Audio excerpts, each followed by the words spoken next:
الحمد لله وكفى وسلام على حبيبه المصطفى أما بعد فأعوذ بالله من الشيطان الرجيم بسم الله الرحمن الرحيم إن الله وملائكته يصلون على النبي يا أيها الذين آمنوا صلوا عليه وسلموا تسليما اللهم صل على سيدنا محمد معدن الجود والكرم وآلہ وأصحابہ الکرام وابنہ الکریم وبارک وسلم صلاة دائمة سرمدا ابدا۔ نبی پاک صلی اللہ تعالیٰ علیہ وسلم کی مکی زندگی کا چھٹا سال تھا، 5 سال گزر گئے تھے۔ چھٹے اور 7ویں سال چونکہ 70 صحابہ اکرام ہجرت کر چکے تھے حبشہ کی طرف، اور جو بچے تھے مکہ میں وہ بھی بڑی مشقتوں کے ساتھ رہ رہے تھے، تکلیفوں کے ساتھ رہ رہے تھے۔ ایک وقت ایسا آیا کہ حضرت ابوبکر صدیق رضی اللہ تعالیٰ عنہ وہ اکیلے تنہا مکہ سے نکل پڑے۔ یہ حضور پاک صلی اللہ علیہ وسلم کی نبوت کا چھٹا سال ہے۔ وہ اکیلے مکہ چھوڑ کر جا رہے تھے، اس لیے کہ مکہ والے بہت سخت اذیتیں دے رہے تھے، نہ قرآن پڑھنے دیتے تھے، نہ ہی شعائر اسلام پر عمل کی کوئی صورت تھی۔ تو جب مکہ سے باہر نکل کر جا رہے تھے تو ایک بہت بڑا پہلوان، نامی گرامی، ابن دغنہ اس کا نام تھا، اس نے دیکھا، پوچھا ابوبکر کہاں جا رہے ہو؟ کہا کہ میں مکہ چھوڑ کر جا رہا ہوں اور کسی اور جگہ آباد ہو جاؤں گا۔ اس نے کہا تم جیسا آدمی اگر مکہ میں نہ رہے تو پھر کس کو رہنے کا حق ہے؟ تم سب سے شریف آدمی ہو مکہ کے، ہم سب آپ کا احترام کرتے ہیں۔ اس نے کہا کہ آپ واپس مکہ چلیں، میں آپ کو اپنی پناہ میں رکھتا ہوں، میں امان دیتا ہوں۔ اس وقت کا نظام یہ تھا کہ اگر کوئی آدمی کسی کی پناہ لیتا ہے یا کسی کو امان دیتا ہے تو اس کا مطلب یہ تھا کہ پھر دوسرا کوئی آدمی اس سے لڑنے آتا تو جو پناہ دیا ہوا آدمی ہے وہ پورے اپنے خاندان کے ساتھ اس کا مقابلہ کرتا۔ تو یہ مکہ کا رواج تھا۔ تو ابن دغنہ چونکہ بہت ہی مشہور آدمی تھا اور پہلوان بھی تھا، اس نے امان دیا اور کہا واپس چلو۔ حضرت ابوبکر صدیق واپس آئے تو مکہ والوں نے پوچھا کہ ان کو کیوں لے آئے؟ ان کے قرآن پڑھنے سے فتنہ ہو رہا ہے، ہمارے گھر والے بچے اور سب لوگ جو ہے ان کی طرف مائل ہو جاتے ہیں۔ تو ابن دغنہ سے سارے مکہ والوں نے کہا اب تو نے ان کو پناہ دی ہے تو ٹھیک ہے، بس ان کو اتنی بات کہہ دے کہ اگر قرآن پڑھنا ہے تو آہستہ آواز میں اپنا پڑھ لیں۔ حضرت ابوبکر صدیق سے اس نے کہا کہ سب کچھ معاملات صحیح رہیں گے، آپ جب اپنا قرآن پڑھیں تو آہستہ سے پڑھ لیں۔ حضرت ابوبکر صدیق رضی اللہ تعالیٰ اپنے گھر کے باہر بالا خانے میں یا نیچے بیٹھتے اور جب تلاوت شروع کرتے تو تلاوت ہوتے ہوتے آواز بڑھ جاتی تھی، اور جیسے ہی آپ کی آواز بڑھتی آس پاس کے سب لوگ جمع ہو جاتے تھے وہ میٹھا کلام سننے کے لیے۔ اس میں جاذبیت ایسی تھی، کھچاؤ تھا قرآن کی آیات میں، جو سنتا تھا کھڑا ہو جاتا تھا۔ پھر بھیڑ لگنے لگ گئی حضرت ابوبکر صدیق کی تلاوت پر، مکہ والوں نے بڑا پریشان کیا۔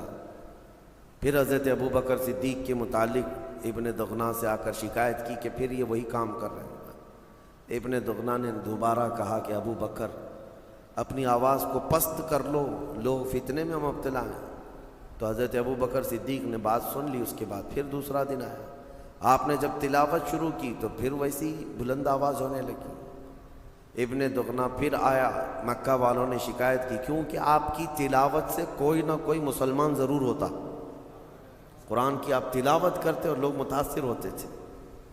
اس نے آ کر کہا کہ ابو بکر میں نے اتنی مرتبہ تم سے کہا ہے کہ یہ تمہارے قرآن کی تلاوت سے مکہ والوں میں بڑا عجیب معاملہ ہے۔ حضرت ابو بکر صدیق نے کہا ابن دغنہ تو اپنی پناہ اپنے پاس رکھ، تیری امان تیرے پاس رکھ، میں اللہ کی امان میں کافی ہوں۔ اس نے کہا کہ میں اپنی امان اٹھا لیتا ہوں۔ حضرت ابو بکر صدیق نے کہا مجھے اس کی کوئی پرواہ نہیں۔ وہ ایسے سخت ترین حالات میں قرآن پر ایسے عمل کرتے رہے، انہیں کسی کے پناہ کی اور کسی کے امان کی بھی حاجت نہیں تھی۔ یہ واقعات تھے چھٹے سال کی نبوت کے۔ اور ایک بہت بڑا معاملہ جو پیش آیا، بڑا جو معاملہ جس کو کہتے ہیں کہ ایک اچانک ایک ٹرننگ پوائنٹ مکہ والوں میں، اور جو وہاں پر مسلمان تھے، غریب صحابہ تھے، ان میں جو ایک الگ ٹرننگ پوائنٹ آیا ہے، یہ ہجرت حبشہ سے پہلے کی بات ہے۔ ہجرت حبشہ سے پہلے کی بات ہے۔ حبشہ جو صحابہ ہجرت کر گئے وہ بعد کی بات ہے۔ اس سے پہلے کا یہ مسئلہ میں آپ کو بتا رہا ہوں کہ دو بہت بڑی طاقتیں جو مکہ میں تھیں وہ دونوں ایمان لائے۔ ایک حضرت امیر حمزہ اور دوسرے حضرت عمر ابن خطاب۔ دونوں پہلوان مانے جاتے تھے اور دونوں کے ایمان لانے کا سبب کچھ اور ہی تھا۔ ایک دن رسول کریم صلی اللہ علیہ وسلم حرم پاک میں اندر گئے تھے، خانہ کعبہ کے پاس۔ ابو جہل اپنے ساتھیوں کے ساتھ وہاں بیٹھا، ٹھٹا کرتا رہا، مذاق کرتا رہا، اور نبی پاک صلی اللہ علیہ وسلم کو خانہ کعبہ کے پاس گھسیٹا اور حضور کو اس نے مار توڑ بھی کیا، زد و کوب کیا، گالی گلوچ کیا۔ نبی پاک صلی اللہ علیہ وسلم حرم سے باہر تشریف لے آئے۔ امیر حمزہ شکار کرنے کے بڑے شوقین تھے، وہ اس وقت بڑے پہلوان مانے جاتے، اور ایک نسبت حضور اکرم صلی اللہ علیہ وسلم کے ساتھ ان کی تو چچا ہونے کی ہے ہی کہ وہ حضور کے سگے چچا ہیں، حضور کے سگے چچا ہیں، لیکن دوسری ایک نسبت یہ بھی ہے کہ وہ حضور کے رضائی بھائی بھی ہوتے ہیں۔ یعنی حضور صلی اللہ علیہ وسلم نے جس خاتون سے دودھ پیا حضرت صہیبہ، اسی حضرت صہیبہ سے حضرت امیر حمزہ نے بھی دودھ پیا، تو نبی پاک صلی اللہ علیہ وسلم کے چچا بھی ہیں اور دودھ شریک بھائی بھی ہیں، بڑی قربت بھی تھی۔ وہ ایک شکار سے واپس آ رہے تھے، بیچ راستے میں مکہ میں جیسے ہی داخل ہوئے، لوگوں نے کہا حمزہ تمہارے بھتیجے محمد کے ساتھ آج ابو جہل نے بڑا برا حال کیا، ان کے ساتھ مار توڑ کیا، گالی گلوچ کیا۔ حضرت امیر حمزہ نے وہیں سے سفر ابھی گھر نہ پہنچے، نہ ہی حضور سے ملاقات کی، سیدھے حرم میں آئے۔ ابو جہل اپنے وہی گھنٹالوں کے ساتھ بیٹھا ہوا تھا، گرو گھنٹالوں کے ساتھ۔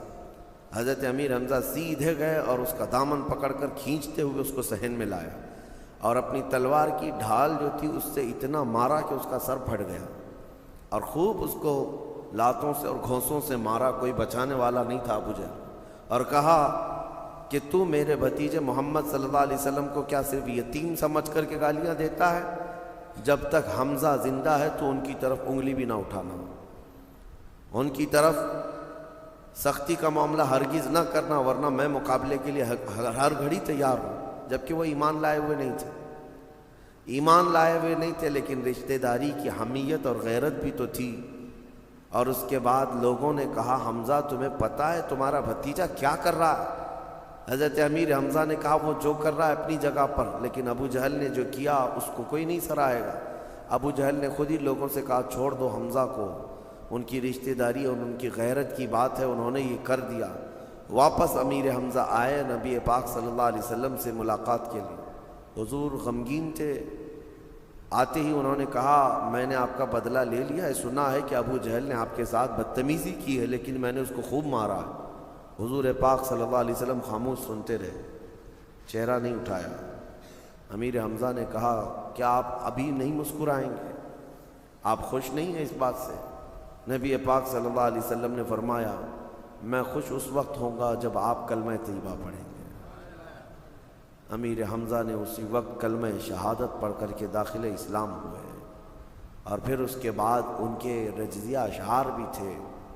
وہ اتنا فخر کرتے تھے کہ اپنے ایمان لانے پر حضرت امیر حمزہ واپس حرم میں آئے اور چیخ چیخ کر کے بیان کیا کہ اللہ تعالیٰ نے میرے دل کو ہدایت دے دی اور میں سچے ایمان پر آ چکا ہوں۔ یہ امیر حمزہ رضی اللہ تعالیٰ عنہ کا ایمان تھا، اور نبی پاک صلی اللہ تعالیٰ علیہ وسلم کے ساتھ رہنے لگے، اور ایسے ساتھ جیسے ایک باڈی گارڈ ہوتا ہے حفاظت کے لیے۔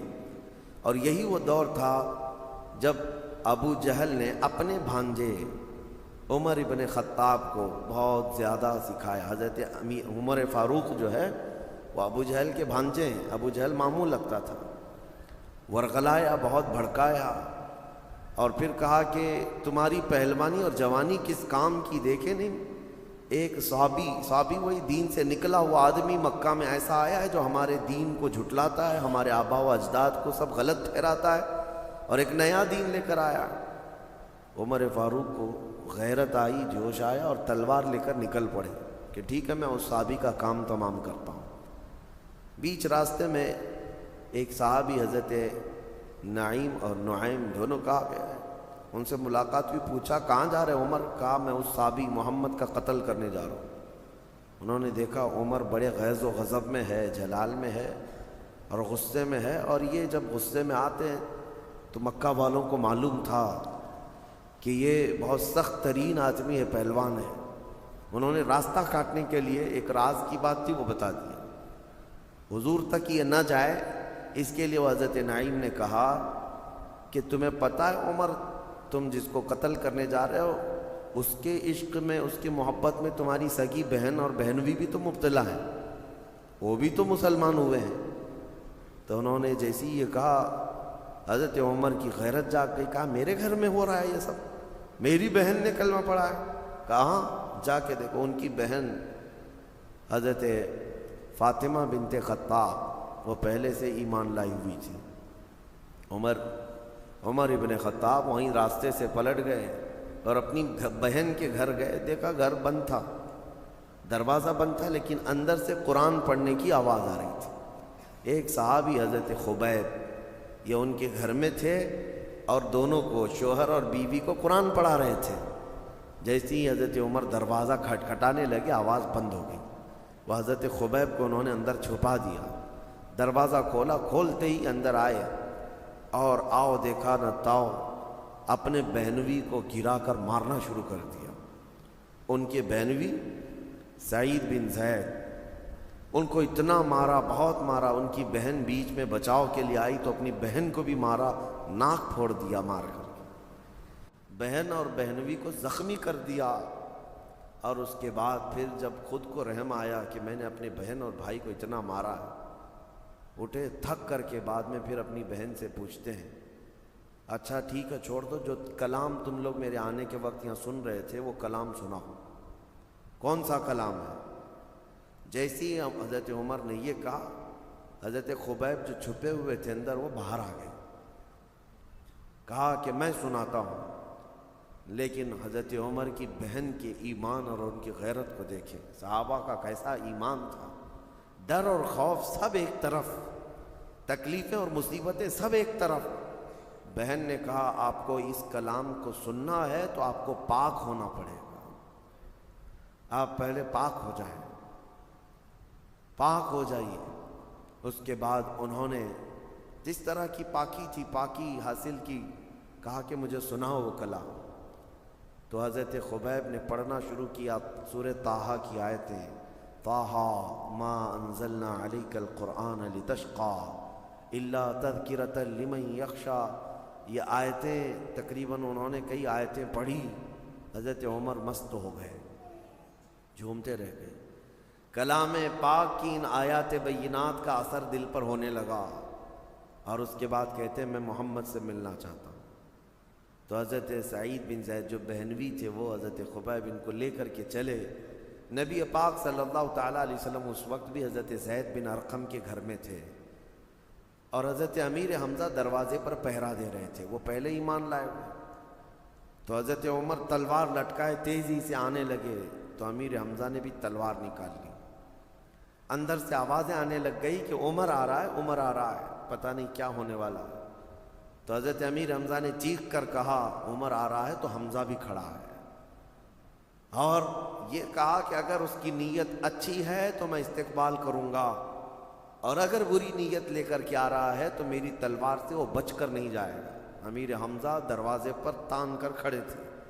نبی پاک صلی اللہ علیہ وسلم اندر حجرے سے آواز لگاتے ہیں امیر حمزہ کو کہ آپ اپنی تلوار نیچی کر لیں، اس لیے کہ اللہ نے مجھے یہ حکم فرمایا کہ عمر آپ کے پاس آئے گا اور اسلام کے ساتھ آئے گا۔ نبی پاک صلی اللہ علیہ وسلم نے ایک دن پہلے دعا کی تھی، اللہم اعز الاسلام باحد من العمرین۔ ابو جہل کا نام بھی عمر ہے، ابو جہل کا نام بھی عمر ہے، عمر بن ہشام، اور حضرت فاروق اعظم کا نام بھی عمر بن خطاب۔ حضور نے یہ دعا کی تھی کہ اے اللہ دونوں عمروں میں سے کسی ایک عمر سے اسلام کو عزت عطا فرما دے۔ اور حضور کی دعا یہ حضرت فاروق اعظم کے حق میں قبول ہوئی. دونوں عمروں میں سے کسی ایک عمر کے حق میں اللہ تعالیٰ اسلام کو عزت بخشا بھی. اور یقیناً حضرت عمر کے اسلام لانے کے بعد جو معاملات ہوئے، ٹرننگ پوائنٹ جس کو کہتے ہیں، امیر حضرت عمر فاروق آئے بارگاہ مصطفیٰ میں، تلوار زمین پر رکھ دی اور گھٹنے ٹیک دی اور کہا آپ جس چیز کی دعوت دیتے ہیں میں کوئی سوال نہیں کرتا، مجھے بھی اس دعوت دیں اور وہ کلمہ پڑھائیں اور اپنے غلاموں میں شامل کریں. یہ حضرت عمر نے جیسے ہی یہ کہا، صحابہ جو اندر بیٹھے تھے وہ تقریباً 40 کے قریب تھے، اتنی تیز آواز میں انہوں نے نعرہ لگایا تھا کہ مکہ میں گلیوں میں یہ آواز گونج گئی. سارے سن پڑے، اللہ اکبر کی آواز اتنی زور تھی. اور دیکھیں سب سے پہلا کام حضرت عمر کے اسلام لانے کے بعد ہوا کیا؟ آپ نے کلمہ طیبہ پڑھا اور اس کے بعد نیکسٹ جو سب سے پہلا کام ہے، حضرت عمر نے پہلے ہی پوچھا یا رسول اللہ صلی اللہ علیہ وسلم، اسلام حق ہے، ایمان حق ہے، تو اس کمرے میں نہیں، ہم علی اعلان حرم میں جا کر نماز پڑھیں. حضور اکرم صلی اللہ علیہ وسلم نے ان کی بات مان لی، کہا کہ چلو. اب اس کے بعد پہلی مرتبہ دار ارقم سے حضور پاک کے ساتھ یہ صحابہ نکلے. 40 صحابہ حرم کی طرف جا رہے تھے، 2 صفوں میں تھے، 2 صفوں میں چلتے ہوئے جا رہے تھے. ایک صف کے آگے امیر حمزہ تھے، ایک صف کے آگے عمر ابن خطاب تھے. مکہ کی گلیوں سے گزرتے ہوئے حرم تک پہنچے. بہت سارے گرگٹ دیکھتے رہ گئے لیکن کوئی کچھ نہیں کر سکا، کوئی کچھ نہیں کر سکا. اور یہ بڑی شان کے ساتھ حرم پاک میں آئے بھی اور اپنی عبادت بھی کیے اور واپس آئے. یقیناً میرے آقا کی دعا عمر فاروق کے حق میں قبول ہوئی تھی کہ جب حضرت عمر نے اسلام قبول کیا تو اسلام کی وہ عزت ہی الحمدللہ آج 14 صدیوں کے بعد بھی حضرت عمر کے نام سے دنیا کانپتی ہے. اور حضرت عمر فاروق رضی اللہ تعالیٰ عنہ کے جو رولنگ کا زمانہ ہے اس کو پوری دنیا مثال میں پیش کرتی ہے. یہ 2 اہم واقعات 7ویں نبوت کے 7ویں سال یا 6 سال پیش آئے تھے. اور اس کے بعد نبی پاک صلی اللہ تعالیٰ علیہ وسلم کے سوشل بائیکاٹ کا زمانہ شروع ہوا. اور اس کے بعد جو حالات ہوئے، حضرت بی بی خدیجۃ الکبریٰ رضی اللہ تعالیٰ عنہ کے انتقال اور جناب ابو طالب کے انتقال کا معاملہ آیا، یہ سیرت کا حصہ تھا. انشاءاللہ العزیز اس کو کل عرض کرتا ہوں. وآخر دعوانا ان الحمدللہ رب العالمین.